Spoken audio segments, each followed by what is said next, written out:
Welcome to the Undiscovered Gems podcast, hosted by NBA legend and business powerhouse Charles D. Smith, highlighting today's best and brightest business minds. Hello, and welcome to Undiscovered Gems. I'm your host, Charles D. Smith. We have another incredible show for you today. Today, we have Sara Regester. Sara's got a unique skill set that I think we're all going to enjoy during this interview. Sara's a founder of Directions for Wellness. She's also the creator of stress mastery programs, and we'll get into that. But more importantly, while Sara was working in the hospital for years, she's been able to watch, kind of detect, and get a real clear understanding of how the connection between stress and our physical healing. And that's something that I want to know more about. Sara, welcome to the show. Thank you so much, Charles. Thank you for being on. So, Sara, we want to hop right into this. One, how did you get into your career? We see all these acronyms on the screen. Yes. I know what RN is, but BSN, NBC. Why don't you talk about your acronyms and then tell us how you got into your career? Yes, of course. Well, I was a nurse in the clinical setting for many, many, many years. And as a healthcare professional, I really valued my career and wanted to be the very best nurse. And I really never said no to any assignments. I took on extra jobs. And so with this very robust career that I had, I actually opened the door to my own stress. And I could see many times over and over how I kept wiping out my own health from stress. And I would take a step back, heal myself, and then get back into the pattern of stress again and wipe out my health again. So I recognized in myself the connection between wanting to be successful and, really living fully, and yet how I kept really impacting my own health. And what I saw in my patients was similar. As a nurse taking care of people, my area was primarily cardiac medicine. And, I saw in my own patients how they came to the hospital and in these very adverse conditions. Some met that challenge and got well, and some, didn't meet it and didn't do well. And I was really interested in that mind, body, spirit connection to wellness as I witnessed it in my patients who got better, who didn't, despite whatever happened while they were in the hospital. It was very intriguing to me, that whole journey that happens to people through their physical health, and who overcomes and who succumbs, so to speak. And so it translated for me as an epiphany moment when I thought, wow, this is really interesting that I can heal myself from these very significant health problems. If I can heal myself, how could I help other people heal themselves? And so that was sort of the launch into my journey of truly wanting to be involved with the mind, body, spirit approach to health and wellness. And so after my 30-something year career, I actually went to Duke Integrative Medicine and was trained as an integrative health coach. So those initials mean that I'm nationally board certified, Duke trained, to really help people rewire their health and their lifestyle with a mind, body, spirit approach that truly creates transformation. And also what makes me unique is there is a place in Western medicine. We do need Western medicine for diagnosis and treatments, but the spiritual part is really kind of my, I would say, expertise, because I also, through this journey, have studied a process of shamanic healing. And so I bring that mind, body, spirit into the work that I do with my clients, and really creates that, how can we grow from our stress? How can we let stress not stop us in our tracks, sabotage our key relationships, and wipe out our health? And so that's really my message: is don't manage your stress. Learn how to be good at it when you're triggered by it. Sara, you mentioned your own stress. Now, two things comes to mind: stress from your day-to-day job, or is there a part of stress that's being transferred to you from your patients? It was both, because you see, I had no boundaries. I never said no on the job. I wanted to be successful and recognized by my peers and my colleagues. And so there was a way that I worked that was really kind of overextending myself and over giving of my energy. So the way I worked was how the Mm. stress really impacted me. And I had this very profound connection with my patients that I was able to hold space for them. And as cardiac patients, what I recognized is that their broken heart physically many times translated to how they were brokenhearted in their life. And so I definitely saw that connection of what happens to the physical body many times translates from our life experience. And so Mm. for me, the way I was working and supporting my patients created the door that opened for me to many very significant health problems that literally stopped me in my tracks until I could, get myself going again. Can you talk a little bit more about the spiritual aspect? Does faith have anything to do with that? It has a huge amount to do with it in the sense that, we're all individual as we experience a spiritual practice or our spiritual beliefs. Like there's many ways. I mean, some people it might be nature, another person it might be prayer, some people might have a religion. It's very Mm. important that we have that something greater than ourselves to lean into, Uh, to trust that there's a bigger kind of support system that we have. And so in that sense, my message is really how we can grow and evolve from our stress, from our physical health. That as physical beings, the way we experience life is through our physical bodies, but somewhere inside of us is a spirit that is here to evolve and grow into the best person we can be. And that mm. constant evolution through our lifetime of how we invest in our personal growth.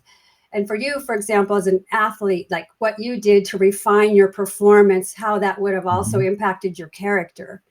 That's Mhm. really why we're here is, how can we grow into the best version of ourselves? And many times when we have a physical affliction or a lot of stress in our lives, it can be a knock from spirit that's really helping us wake up and recognize, hey, I need to change this. Something Sure. needs, I need to move beyond this. Or how can I grow from this experience? And so I can recognize in myself and in my patients that I took care of and my coaching clients that Mhm. sometimes our most challenging adversities in life are actually the greatest opportunity for us to grow as a person. Mm. When you talk about something greater than us, Mhm. anxiety and stress kind of go hand in hand. And what's your take on when you see your patients, uh, they get anxiety based on their illness, which obviously is a part of stress. If it's something greater than them, do they have a better way of overcoming it? Because or it sits on them because they're trying to do it themselves. How does that work?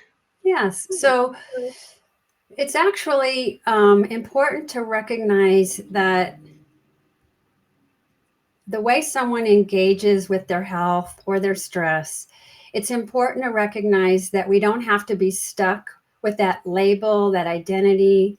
And if we are having a challenge with stress that leads us into anxiety, it tells me that what's really helpful is to have some strategies and some tools and practices to Hmm. really help yourself to center, to be more present, and to be able to use your free will to choose a different attitude or approach.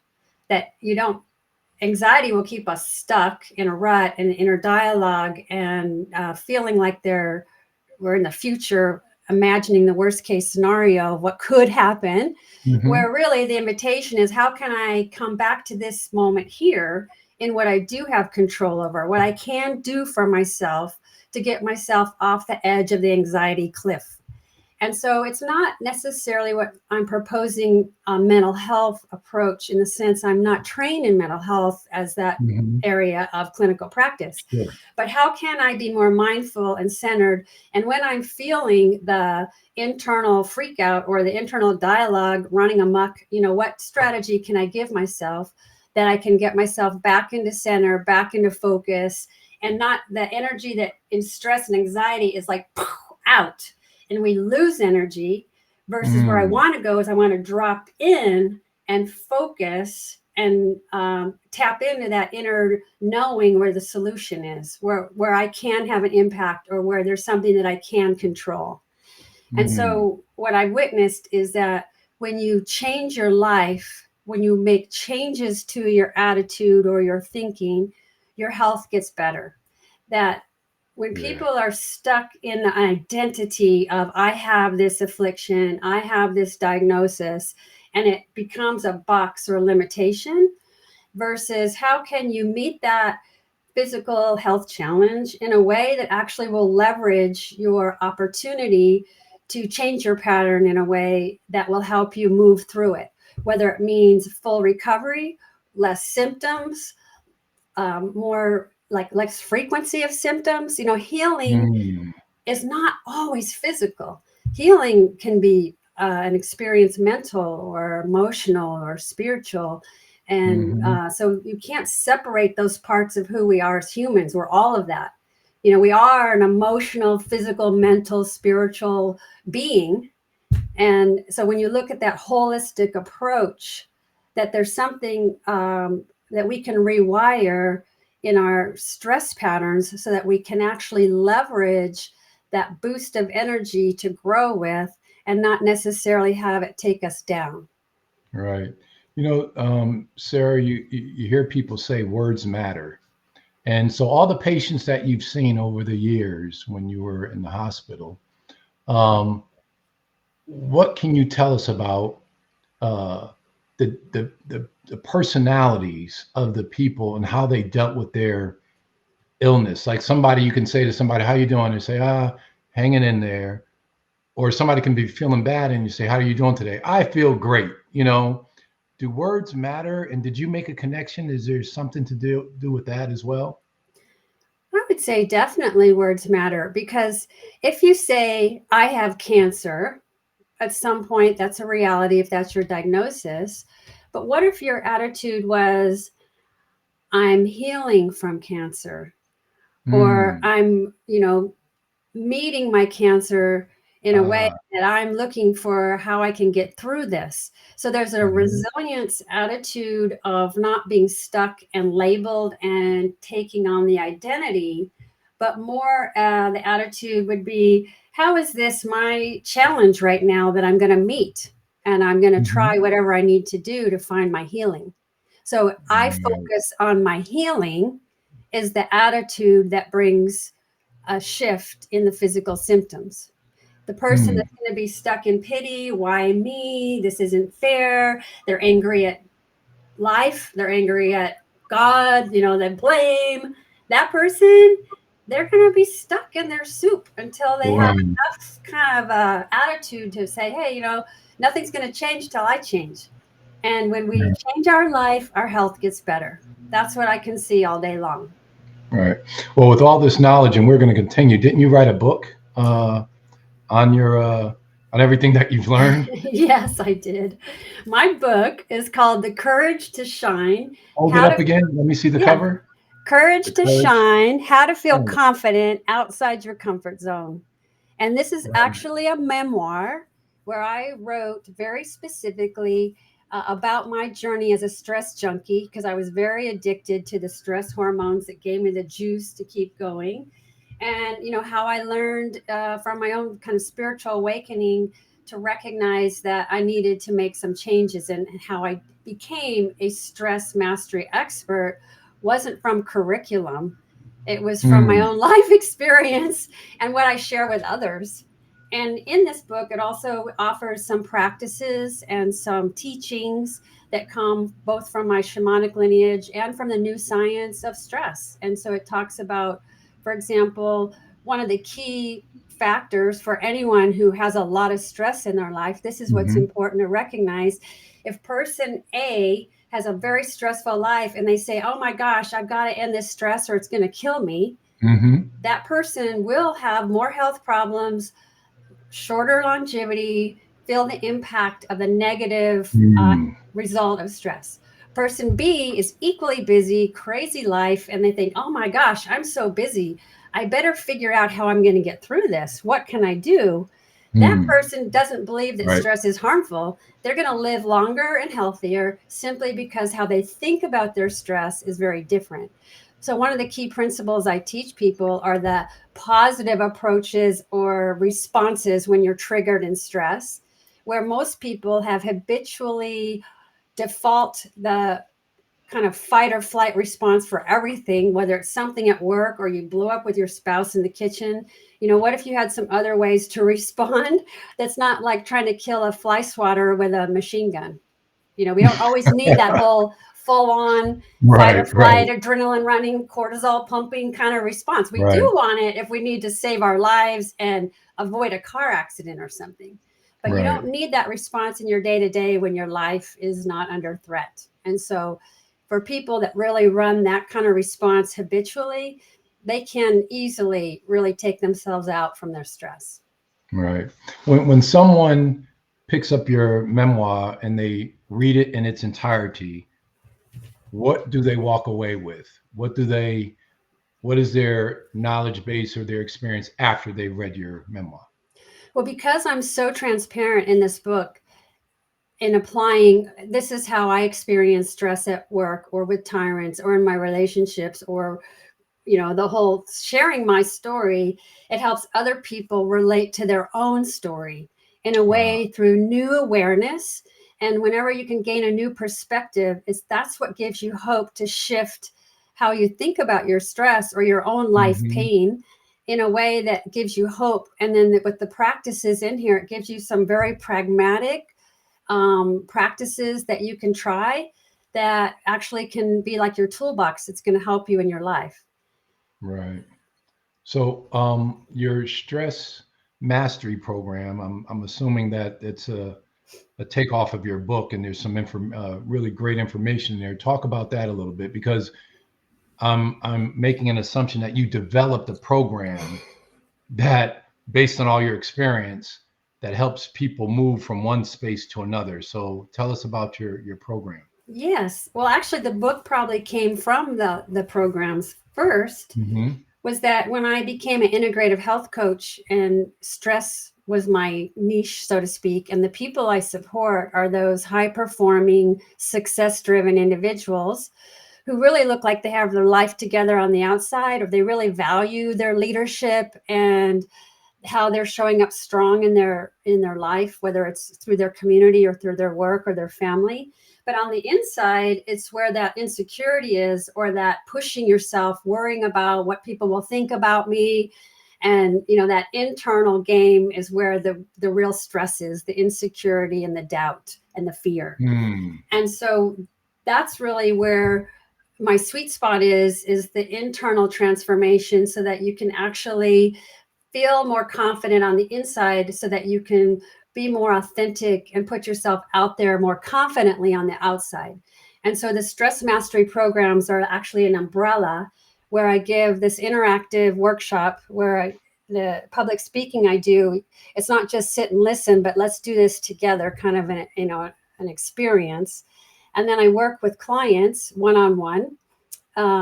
Usually the best results for transformation is in a 3-month program where we build from one session to the next.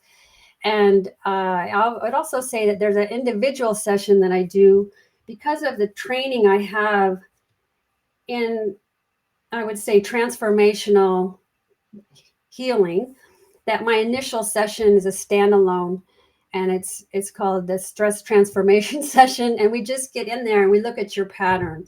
Hmm. What's your proclivity? Where do you open the door to this? How do you close the door? And so I have certain tools that I've been trained in from this shamanic lineage that I study, that I'm able to kind of bring the Western diagnosis and health reality into the spiritual realm in a way that's a coaching, let's do this together, let's explore and create a plan that will support you to take those baby steps to move forward. And so that it's very empowering. And so when I witnessed in my clients and in the communities that I was speaking to, and in businesses, a 6-week stress turnaround for their leadership, like a lunch and learn program. So the more I worked with clients, I really could witness how I found the secret to individually supporting people to experience their own transformation with their stress. But whether it's an individual or in a group setting, how the basic principles, sometimes people just need some new wisdom or some new tools that they've already taken a lot of workshops. They've already read self-help books. These stress mastery programs, like I said, it's not managing stress. It's when you're triggered by your stress, it's probably something that's important to you. There's something that you value. And so you don't want to get rid of your kids if your children are stressing you out. You want to find a way to meet that challenge that's successful. And so that's my principle with stress mastery. It's like when things you care about are stressing you out, well, let's find a different way that you can actually meet that.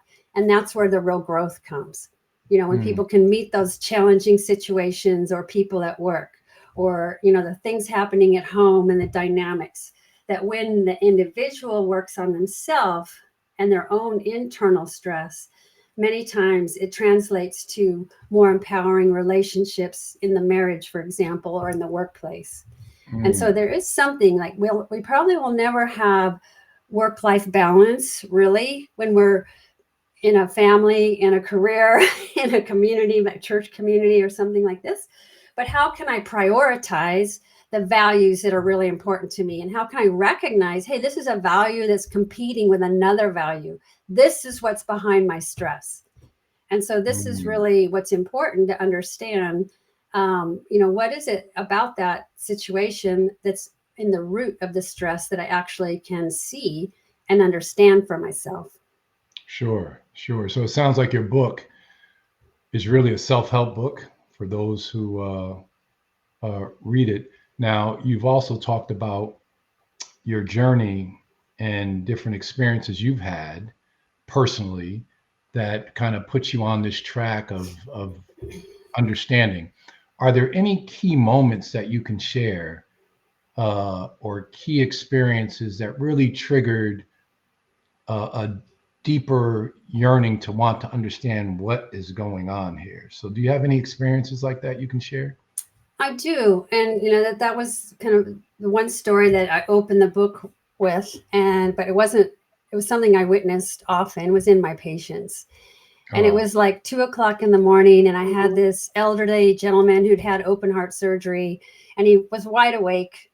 And I was doing my rounds, checking on him, and we had this conversation. And that's really the moment when I recognized, okay, this man just had a physical heart surgery, and he's now kind of reflecting on his life and the experiences that were really his emotional broken heart.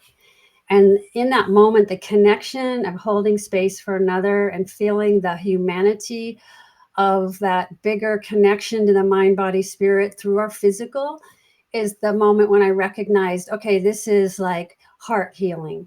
And I would say the theme in this book truly is how to heal your broken heart from the past pain, from the habits we have that we sabotage ourselves with. And that heart nurse that I was is still who I am, even though I'm in a coaching modality, helping people kind of heal on the inside and heal their relationships and their work environments on the outside. And then that way, when you do an assessment about your perception of stress, at the start of the program and at the end of the program, the number is greatly reduced. Just doing an assessment of, how have you transformed? Well, here it is on paper. We can see an outcome. Right. One of your practices is shamanism, and you mentioned it earlier. What is that, and how do you practice it? That's a great question, Charles, because there's a lot of misunderstanding about what shamanism is. And I would say it's not a religion, but it is using nature to heal, using nature to rebalance. And if you think about when you go out in the woods or to the ocean, how much better you feel when you put yourself in nature. And so with shamanism, it's using both teachings and wisdom about human evolution, character refinement, self healing, but it uses Mm. ceremony to actually increase the rate of transformation. That when you get a teaching and you learn something and then you take it into a physical experience that involves like mineral world, plant world, animal world, nature, Mhm. that really increases the rate of transformation of how you can integrate things that you're learning and how you're healing.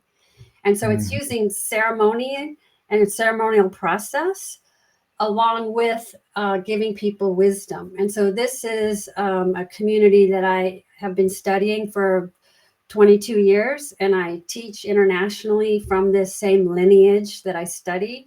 And I've incorporated some of the spiritual teachings and practices into my coaching practice because I can recognize that people often are seeking a way to have a deeper connection to spirit or a deeper understanding of how to connect with spirit beyond like going to church and praying in a community.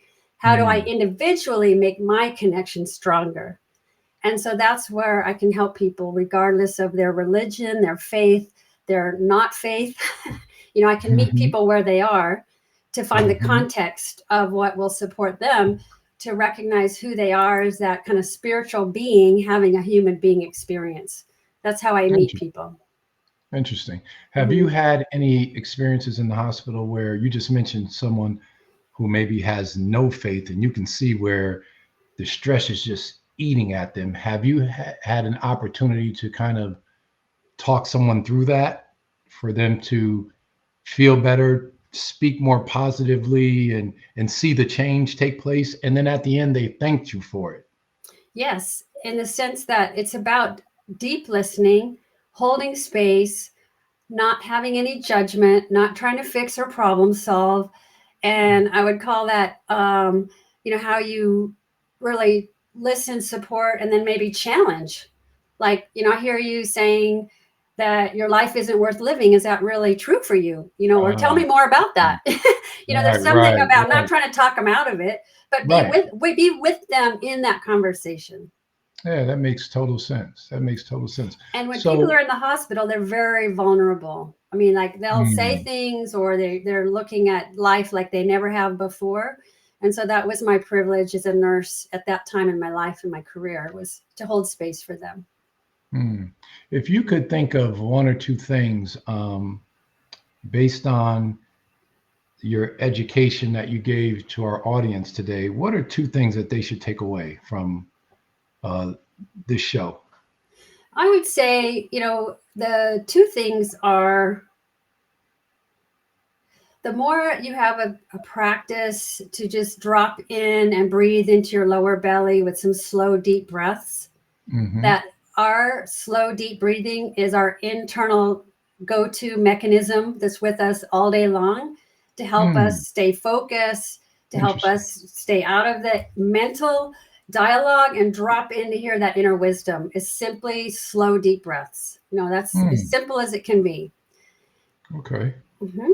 And then, as far as the second, I would say it's really important that people are curious, that they have an open mind, and they're willing to try many things to approach their health and wellness. It's not just a one pronged approach. It's everything. It's the yoga, it's the diet, it's the walking in nature, it's the healing your relationships. That true healing is a multi pronged approach. And I would say, that's really the key is not thinking it's just the prescription or the pill or the procedure. It's how you change your life is where the healing really comes. All right. Sarah, can you do me a favor and hold the book up again and tell people how they can actually get it? Yes. So this book, The Courage to Shine: How to Feel Confident Outside Your Comfort Zone, is available on Audible, Amazon, Apple Books. And Mm, it's not a real long book, but it has a lot of punch. and a very pragmatic kind of a unique approach to your internal stress, and as well as, addressing how we can deal with our outside stress. It's quite Awesome. educational, but also, really has some strong application. Awesome. Sara, through your journey and your experiences, I see why you're the professional of the year. You've been really able to capture your own education through your own journey, through patients, and you've had the presence of mind to really get in tune to it. So people like that are experts, and that's how you become an expert. So thank you for sharing your wisdom today on Undiscovered Gems. Hope to have you back one day. And this was truly an experience for me and the rest of the audience. Thank you for coming on. Thank you so much, Charles. We hope you enjoyed this episode of Undiscovered Gems with our host, Charles D. Smith, highlighting today's best and brightest business minds. Brought to you by Pods Entertainment Group.